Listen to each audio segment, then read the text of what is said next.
What up, what up? It's your boy Akie checking in here with another video. So in this video, I want to bring you guys the top 5 things that I've learned this far in this global situation. And, I think it's really important that a lot of people will share this type of information because, a couple of months ago, I know some people that are not in the business anymore. I know a couple people that have been completely just put their entrepreneur dreams and hopes to the side in lieu to look for quote unquote security, and who even knows what secure even means anymore, from now on and going forward. But on a lighter note, I kind of want to show you guys the couple things that I've learned during the past 3-4 months that has really settled down with me, that has really just made me feel a lot more comfortable. Not that anything about being an entrepreneur and being an investor is comfortable, but I only do this on the side, guys. I'll be 100% honest with you guys. But the money that I make from this business is still a full-time income. It's still, a 6-figure income. So with that being said, I want to show you guys the top 5 things that I've learned from this last couple months. And, the first thing is, let's get this out the way, that wholesaling is not dead, in that there's been a lot of people, a lot of misinformation that has been spread, from what I would consider, top investors that have said, that buyers aren't buying anymore. That has said, that things are never going to be the same. Now, that may be true, but let's get this understood. A deal is still a deal. You know what I mean? If something is bought at a huge discount, there's still going to be a mass of people that is willing to purchase an asset. And that's exactly what we're doing with wholesale and real estate. That's exactly what we're doing, as people that are able to take down properties. If something is worth $100,000 and you're able to get that for $40,000, $50,000, then it's still a deal. It's still something that, even though a world crisis is going on, it's still something that a lot of people, including myself, will buy.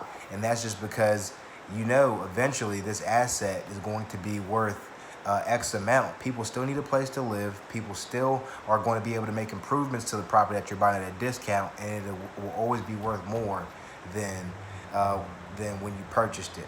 With that being said, I always leave a lot of buffer in my formulas and what have you to be able to purchase that deep, so that you don't get hurt by any kind of correction.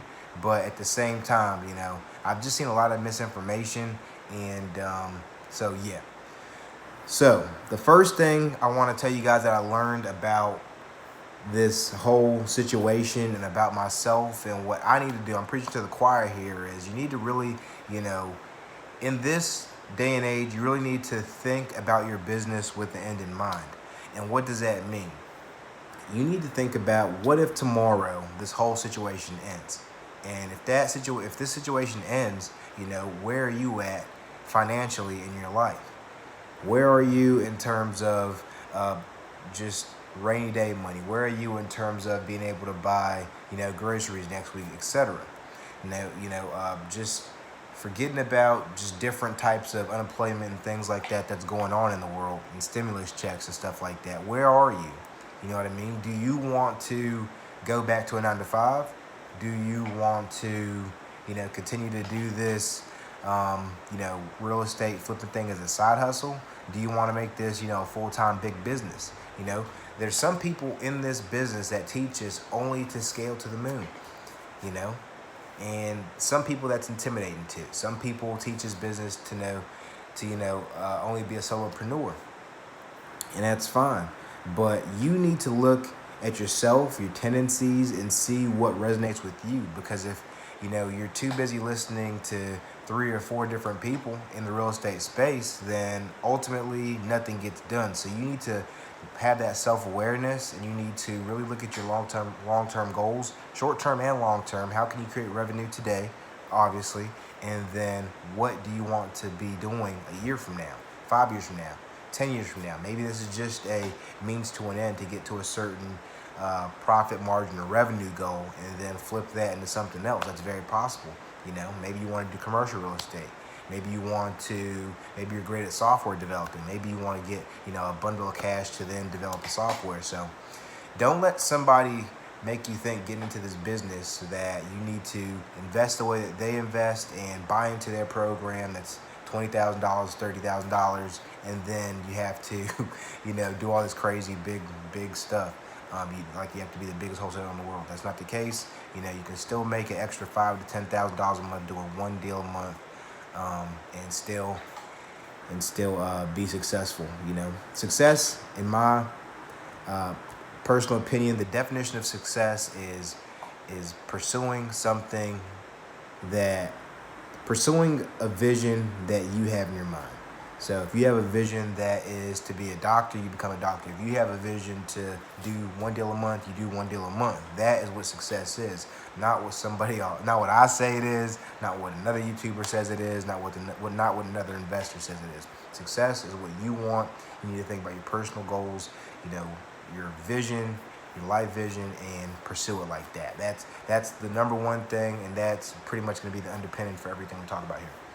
Number two, man, is marketing. So if I were you, during this pandemic, I really wouldn't be doing any kind of testing with a shit ton of marketing.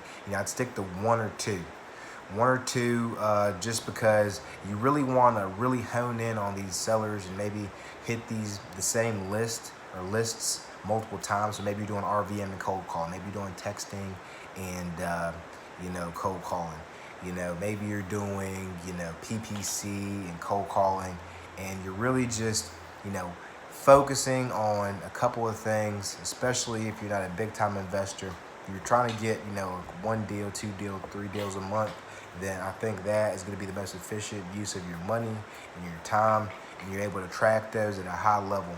The third thing is obviously tracking your KPIs. Tracking your KPIs is going to be completely huge. If you're not tracking your KPIs, then you're not only going to be confused about what your cost per lead is, what your deal size is, how many leads it takes you to get to a deal, but you're just going to be running all over the place like a chicken with your head cut off, man. So you really need to be tracking that kind of stuff, because at the end of the day, if you're not tracking it, if it's not measurable, it's not going to be manageable. And so what you want to be able to do, especially during a time like this, how the market is being, everything could crumble tomorrow. But if you're still able to know, hey, if I put $1,200 into marketing, I'm able to get a deal, or I'm able to get a lead that's going to be something that's really, really discounted, then you're able to still spend that $1,200, that $2,000, that $5,000 with confidence, and you're able to you're able to easily predict, income. So whether or not that decrease in value affects you that much, that's another topic. But you're still able to get something at a deep enough discount that someone else will buy it, or something that you can buy yourself. The second to last thing, the fourth thing, is going to be budget. Know your budget. What other things are you using other than marketing? Are you using softwares? You need to clean some of that stuff up. Maybe you have a dialer that you haven't been using in a year. Maybe you have a more efficient dialer that you could be using. There's a ton of great dialers out there, a ton of great software out there. For me personally, I'm really honing in on the PPC. I'm really honing in on, and that's a different software. I'm really honing in on the Propstream. Really honing in on, Bandit signs, just things like marketing, different softwares, different tasks that you outsource. I'm really honing in on that budget, so that I'm not crossing over that $4,000 to $5,000 a month in just total overhead. And and then the fifth thing is going to be something that you guys are probably like, duh, but that is learning. Not only do you want to be learning about what the world situation is, don't watch too much news, but really getting proven facts. Do your own research, man. Don't rely on CNN. Don't rely on Fox. I'm not a big conspiracy theorist or anything like that, but there's definitely some shit going on that we don't know about, and I just want you guys to always be learning, man.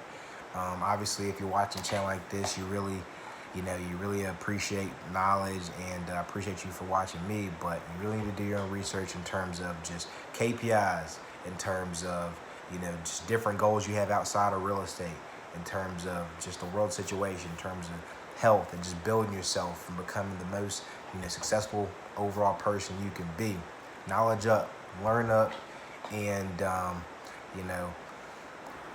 yeah, man, that's all I really got for this video, man. I hope you guys enjoyed the video. These 5 things I'm really just 5 things I've really focused on and I learned about.